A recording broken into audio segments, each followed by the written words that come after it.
कल कुछ वीडियोस आए और एग्जिट पोल आए, एग्जिट पोल के बाद ईवीएम पर सवाल उठने लग गए।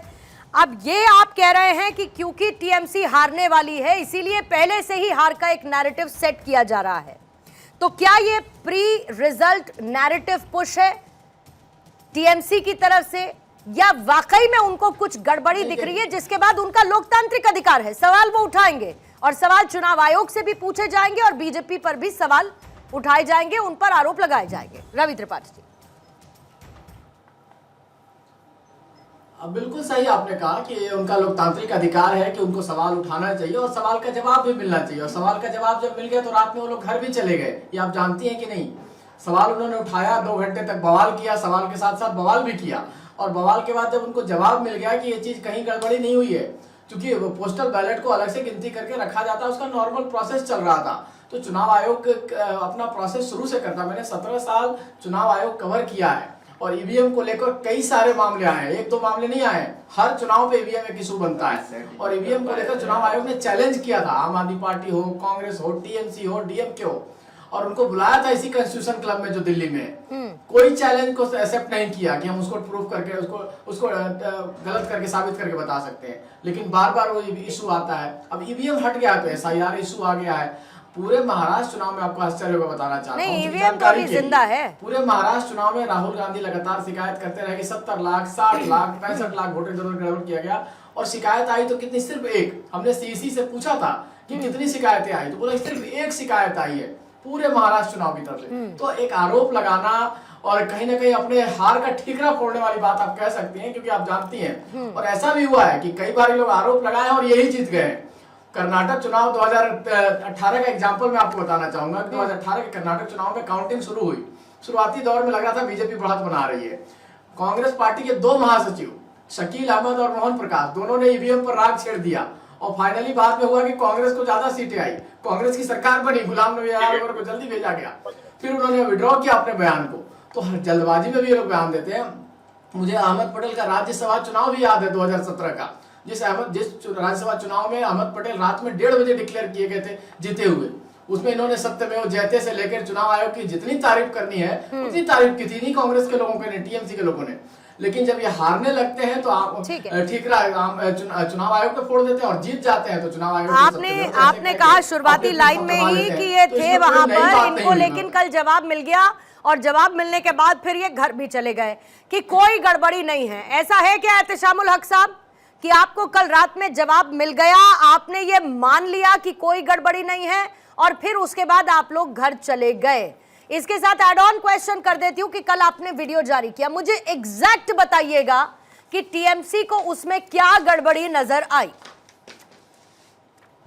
पूर्णिमा जी, जो हमारे मित्र रवि त्रिपाठी जी कह रहे हैं कि जिस हिसाब से समझिए कि मतलब स्ट्रांग रूम में जो हमारे लोग हैं वो 4 बजे गए, लेकिन अगर स्ट्रांग रूम में वहाँ पूरी मशीन रखी हुई है तो अब टोटल लोगों को तो मैसेज, वहाँ की कैमरा की गड़बड़ी थी और साइड के लोग जो जा रहे थे वहाँ पे, तो ये देखने के लिए ये हमारी प्राथमिकता है। हमें संदेह हुआ, हमें शक हुआ, तब जा करके हमारे लोगों ने जा करके वहाँ पर खुद की हमारे शशि जी और कुणाल घोष और तमाम हमारे कार्यकर्ता वहाँ गए। इसलिए कि भारतीय जनता पार्टी का पैर तले जमीन है, वो सिर्फ अपना जिस हिसाब से प्लांटेड जो एग्जिट पोल दिखाया जा रहा है कि 7 में से 5 समझ लिए हम जीत रहे हैं, उसके बावजूद भी जब हमारी पार्टी की तरफ से, हम लोगों की तरफ से जब हम लोग बोला जा रहा है कि हम लोग 200 प्लस सीट लेके आ रहे हैं 4 तारीख का जब आएगा, लेकिन हम लोगों को शक है, हम लोग हो सकता है मुंगेरी लाल के हसीन सपने मत देखिए, आप गए, आपकी विदाई तय है।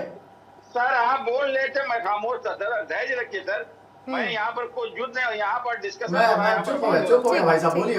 हमें पूरा अधिकार है, हमने मॉनिटरिंग की जहाँ स्ट्रांग रूम में मशीन रखी हुई है, लेकिन भारतीय जनता पार्टी का कोई गारंटी नहीं है। समझ लिए, आज हो सकता है कि ये वहाँ पर भी कुछ हेरा फेरी कर सकते हैं, इसलिए हम लोग कड़ी नजर जारी रखे हुए हैं पूर्णिमा जी। और एहतेशामुल साहब, मैं दोबारा से एक बात को दोहरा रही हूँ, कल जिस पर आपको संदेह था वो संदेह आज भी बरकरार है? देखिए, संदेह हर टाइम रहेगा जब तक के गिनती नहीं हो जाएगा, शक के दायरे में रहेगा, और हमारे तमाम लोग वहाँ पे हैं हमारी नेत्री ममता बनर्जी ने कहा कि शिफ्टिंग से सिस्टम 8 घंटा कर करके हर लोग पार्टी के नेता, पार्टी के कार्यकर्ता वहां पर स्ट्रांग रूम के बाहर में रहे, इसलिए कि अभी तो वो तो प्रोटोकॉल है ना, वो तो रहना ही होगा, वो तो प्रोटोकॉल है, वो तो रहना ही होगा। नहीं, हमारी पार्टी के लोग भी हैं, मैं ये पूछ पार्टी के लोग नहीं है। मैं ये पूछ रही हूँ कि कल आपने एक आरोप लगाया था एहतेशामुल हक साहब, मैं इससे आगे बढ़ना चाहती हूँ, मैं इस सवाल से आगे बढ़ना चाहती हूँ, इसीलिए मैं पूछ रही हूँ कि कल आपने आरोप लगाया था, एक वीडियो जारी किया था।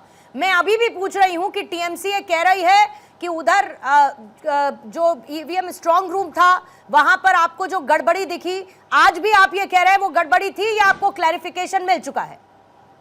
क्लैरिफिकेशन मिल चुका है, लेकिन नजरदारी हमारा काम है, प्राथमिकता है पूर्णिमा जी। ठीक है, हम पूरी कड़ी तौर पर नजर रखेंगे, हमारे पूरे नहीं वो तो रखिए आप, वो रखिए सर। झूठ बोल रहा है पूर्णिमा जी, झूठ बोल लिए और निकल लिए, आरोप लगा के भाग गए बस। पूर्णिमा जी, मैं ये कह रहा था कि जो आरोप है सब इन पर है, लेकिन ये आरोप दूसरे ऊपर लगाते हैं, टेप लगाने का, चिपकाने का, इत्र लगाने का ईवीएम पर, सारे आरोप इन पर है। और ये आरोप आज नहीं पहले से चलते आए हैं। ये किस तरह के कारनामे करते हैं ये दुनिया जान चुकी है। ये टीएमसी के लोग हर लेवल पे जा सकते हैं, गुंडागर्दी, सोसाइटी के गेट के बाहर ताला लगा के 4 गुंडे खड़े हो जाएंगे, सोसाइटी के लोग वोट ना कर पाए। चुनाव आयोग ने सोसाइटी के अंदर बूथ खोलना पड़ा। ये सोच लीजिए, ये स्थिति है कलकत्ता की, कलकत्ता शहर की। मैं किसी गाँव की बात नहीं कह रहा हूँ, गाँव में तो क्या करते हैं आप जानती है।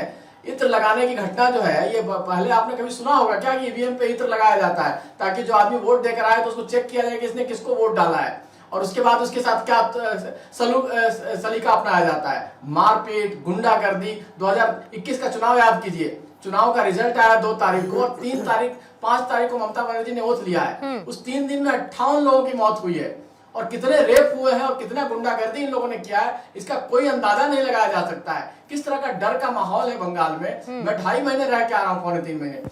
पिछले बार चुनाव में एज ए रिपोर्टर मैंने कवर किया था बंगाल को। उसी नंदीग्राम से मेरे पास सैकड़ों फोन आए थे कि भाई साहब बचा लो हमें। नहीं ठीक है, उसका जवाब तो फिर जनता देगी अगर ऐसा है, लेकिन आरोप बीजेपी टीएमसी पर लगाती है तो टीएमसी आरोप बीजेपी पर लगाती है। लेकिन बात है बार बार उस इकोसिस्टम पर सवाल खड़ा करने की।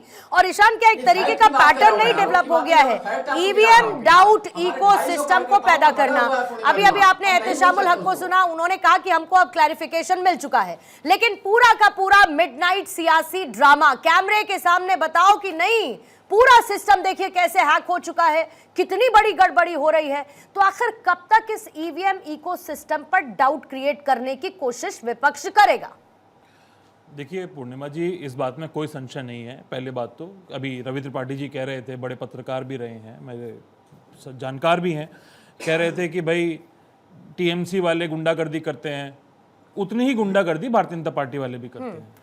किस किस हथकंडे को भारतीय जनता पार्टी वाले अपनाते हैं, मैं अगर टीवी पे बोलने जाऊंगा तो इनको शर्म आ जाएगी। मुझे opening statement Ravi ji please, Ravi ji एक एक करके, रवि जी एक एक करके पहले सुनने दीजिए मुझे। नहीं, दो अपने समय में, रवि जी प्लीज, रवि जी पूरी डिटेल्स दीजिएगा, अपने समय में दीजिएगा, मुझे ओपनिंग स्टेटमेंट लेने दीजिए, बोलेगा ईशान। अब आइए इस बात पे, देखिए जो टीएमसी राजनीति कर रही है, जो ममता बनर्जी राजनीति कर रही है, उसको कहते हैं दबाव की राजनीति। होता क्या है, देखिए रवि त्रिपाठी जी ने भी कई चुनाव कवर किए हैं, आपने भी कई चुनाव कवर किए हैं, हमने भी चुनाव लड़े हैं, लड़वाए हैं।